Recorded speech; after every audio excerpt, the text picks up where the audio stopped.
Rules to be followed by the students for first term unit test. A. All the students must reach the school premises 30 minutes before starting of the examination. B. All must carry their own pencils, erasers, pens, board, and other necessary things required for the examination. C. No smartwatch and any other electronic gadgets allowed during the examination. D. Attendance is compulsory for all examinations. If any student fails to attend any exam, that particular exam will not be conducted later. E.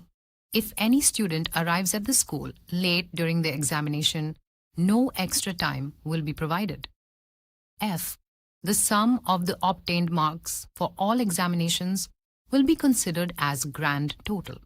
প্রথম টার্মের unit পরীক্ষার জন্য শিক্ষার্থীদের যেসব নিয়ম মেনে চলতে হবে। পরীক্ষা শুরুর ৩০ মিনিট আগে সকল শিক্ষার্থীকে অবশ্যই স্কুল প্রাঙ্গণে উপস্থিত হতে হবে। পরীক্ষার জন্য প্রয়োজনীয় পেন্সিল, ইরেজার, পেন, বোর্ড এবং অন্যান্য সামগ্রী প্রত্যেককে সঙ্গে আনতে হবে। পরীক্ষার সময় স্মার্ট ওয়াচ বা অন্য কোনো ইলেকট্রনিক গ্যাজেট ব্যবহার করা যাবে না। সব পরীক্ষায় উপস্থিতি বাধ্যতামূলক। কোনো শিক্ষার্থী কোনো পরীক্ষায় অনুপস্থিত থাকলে সেই নির্দিষ্ট পরীক্ষাটি পরবর্তীতে আর নেওয়া হবে না।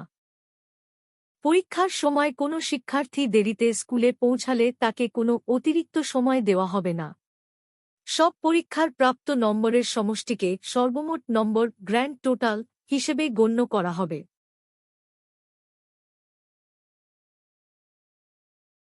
पहले टर्म के यूनिट टेस्ट के लिए छात्रों को इन नियमों का पालन करना होगा। ए. सभी छात्रों को परीक्षा शुरू होने से 30 मिनट पहले स्कूल परिसर में पहुंचना होगा। बी. सभी को परीक्षा के लिए जरूरी चीजें जैसे पेंसिल, इरेजर, पेन, बोर्ड और अन्य जरूरी सामान साथ लाना होगा। सी. परीक्षा के दौरान स्मार्ट वॉच या कोई अन्य इलेक्ट्रॉनिक गैजेट ले जाने की अनुमति नहीं है। डी. सभी परीक्षाओं में शामिल होना जरूरी है। अगर कोई छात्र किसी परीक्षा में शामिल नहीं हो पाता है तो वह परीक्षा बाद में नहीं ली जाएगी। ए. अगर कोई छात्र परीक्षा के दौरान स्कूल देर से पहुंचता है तो उसे कोई अतिरिक्त समय नहीं दिया जाएगा। एफ. सभी परीक्षाओं में मिले अंकों के योग को ही कुल अंक ग्रैंड